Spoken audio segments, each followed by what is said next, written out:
Hey lady, welcome to the Grit, Growth, Grace podcast. If we haven't met, my name is Anne Marie. I'm wife to James and mom to 4 beautiful kids, plus 1 miscarried baby, from 9 months up to 8 years. My hope is to help other women experience the postpartum period, all the way up through the first year of baby's life, as a time of grit, growth, and grace.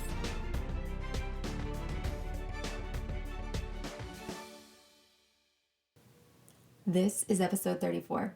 Hey lady, I hope you're so well. I hope your week is going swimmingly. It's been a wild time over here, even though it's only midway through the week, because we just had some illness going on with 2 of my kids and a lot less sleep. So we did the illness thing a month ago. We're doing it again. But just there was so very little sleep over the weekend for like 4 days in a row between 2 different kids getting sick back to back. And so I had these glorious hopes for what this week's episode is going to be, and then they just haven't worked. Like, it just didn't work this week. And so I've been immensely grateful to have a guest host who I could plug right into this spot, and that host is Clare Sharp. She is a mom of multiple children, but I asked her specifically to speak about her experience being postpartum with twins.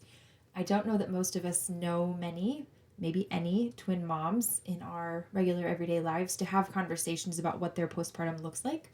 But I just think it can be really encouraging as moms to hear that perspective, to hear that it's possible, and then to also hear the frankness of that parts of it that can be difficult too. So I'm really grateful for her kindness in sharing her experience, her insight and knowledge, hard-fought wisdom with us, and I hope you enjoy it too. Hi, my name is Clare Sharp, and I am a mom of 4 young children, ranging in age from 4 years old to 6-month-old twins. I was asked to share a little bit about my experience with twins, especially during the postpartum period, so here goes. We first found out we were having twins at the routine 8-week ultrasound. We do NFP, or fertility awareness charting. So about as early as we could find out that we were pregnant for the 3rd time, we did. But pretty much the next day, I was very, very sick. And I was sick with the other pregnancies, but this was just above and beyond what I had experienced before. And I kept thinking, like, I thought I had more time before I got really sick. Like, this happened really fast. But really just chalked it up to having 2 other kids to chase around. Didn't think too much of it. But then when we got to the 8-week appointment and the ultrasound tech put the wand on my belly, she right away said, "Do you see what I see?" And my husband and I were both like, "No." And then she showed us the screen, and there were 2 babies on the screen. So we were shocked. I started laughing. I don't feel like I've stopped laughing since then. And my poor husband just couldn't stop repeating, "Twins, twins, twins." Of course, there were lots of questions and concerns that popped up right away in our own minds, but even more so from other people. Because the common experience of moms of multiples is things like induction, C-section, high intervention birth, high risk, preterm birth, time in the NICU, I was a bit concerned about how my postpartum experience might be affected by all of these things. I wouldn't say I was worried, but I did wonder if any of those things would happen to me. As it was, I knew from the beginning that I wanted a home birth, and that is exactly what happened. We had both of those babies at home. So a lot of those common occurrences and fears that are often part of the experience of other twin moms, thank goodness, just didn't happen to me because we were at home. I went into labor on my due date. I labored naturally at home, probably about a 6 or 7 hour labor all told, maybe a little shorter even than that. Gave birth to 1 baby in the birth pool and the other one on the bed, and both babies were healthy weights. One was 6 pounds, 13 ounces, and one was 6 pounds, 6 ounces. So over 13 pounds of baby total. I didn't have any tearing. I didn't have any postpartum hemorrhage. All in all, it just felt like a very normal birth, just with 2 babies instead of 1. I also wasn't sure I would be able to exclusively breastfeed 2 babies, which I had done with my other 2 kids. But my babies are now 7 months old, and they have never taken any formula or bottles. One thing I struggled with quite a bit postpartum was my mental health. I didn't really expect this because I had never experienced any issues before with my other 2 births. But this time I found myself just completely losing it at times, like suddenly yelling at the top of my lungs or wanting to throw something across the room, and it would just come on me all of a sudden. And it felt very uncharacteristic. Sometimes I had to just close myself in my bedroom so I could kick something without my kids observing me, but I often lost my temper in front of them too. I didn't really understand what was going on until I listened to a podcast about postpartum rage. And I thought, that's me. This didn't happen until I was about 3 or 4 months postpartum, so that also made it unexpected for me. Somehow I always thought those things happen like right away. Like if you have a mental issue postpartum, it just happens like as soon as the baby comes out or something. I just hadn't really thought about it before. So one of the most helpful things to manage it was just talking about it, sharing with my husband, sharing with a friend of mine who had a similar experience of rage after she had a miscarriage. But I also found, and this is going to sound way out there, but I also found that consuming placenta capsules helped a lot. I had my placenta encapsulated. Actually, there were 2 placentas, but they fused together by the time the babies were born. So it kind of came out as like one big placenta.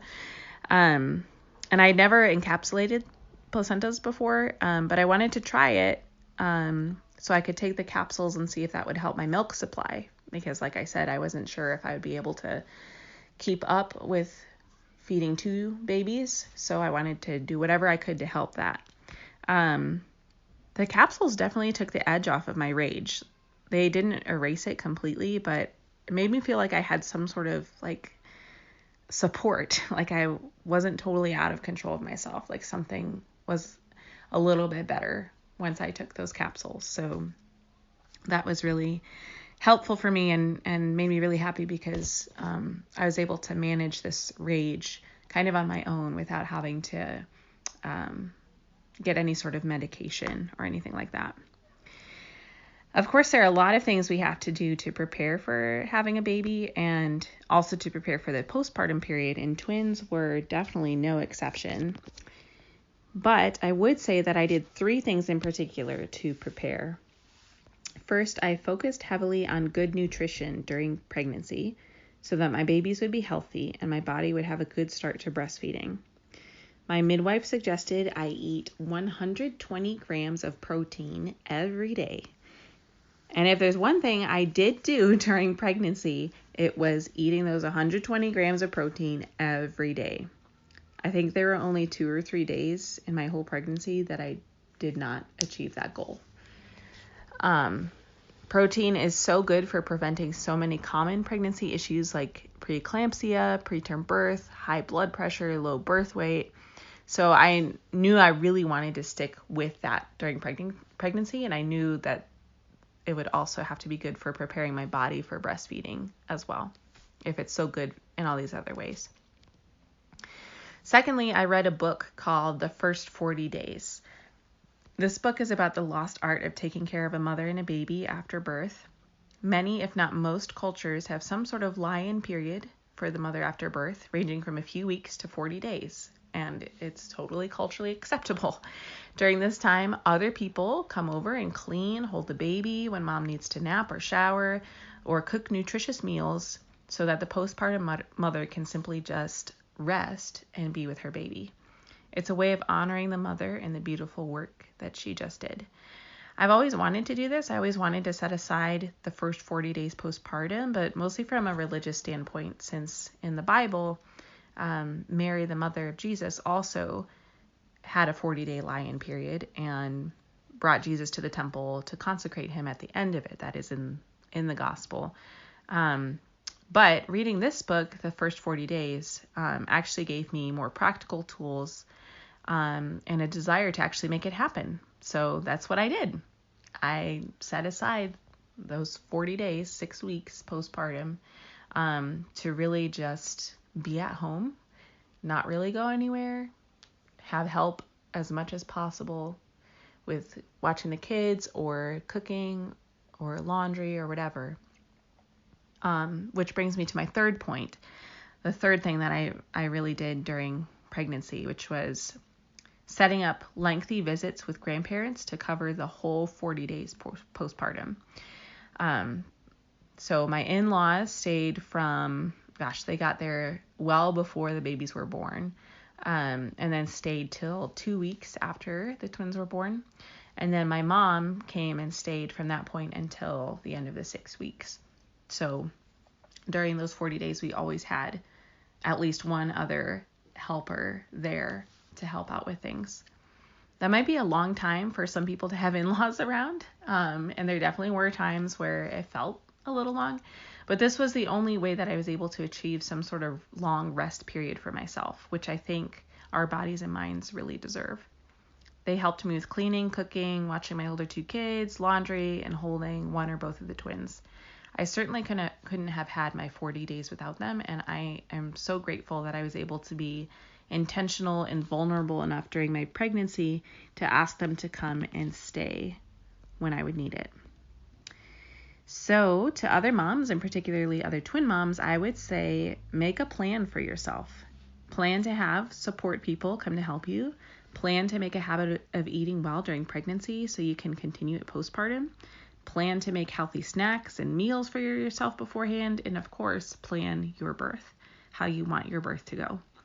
Twins, as a twin mom just told me the other day, twins are not for the faint of heart, but that doesn't make them high risk or that much more intense than a single baby.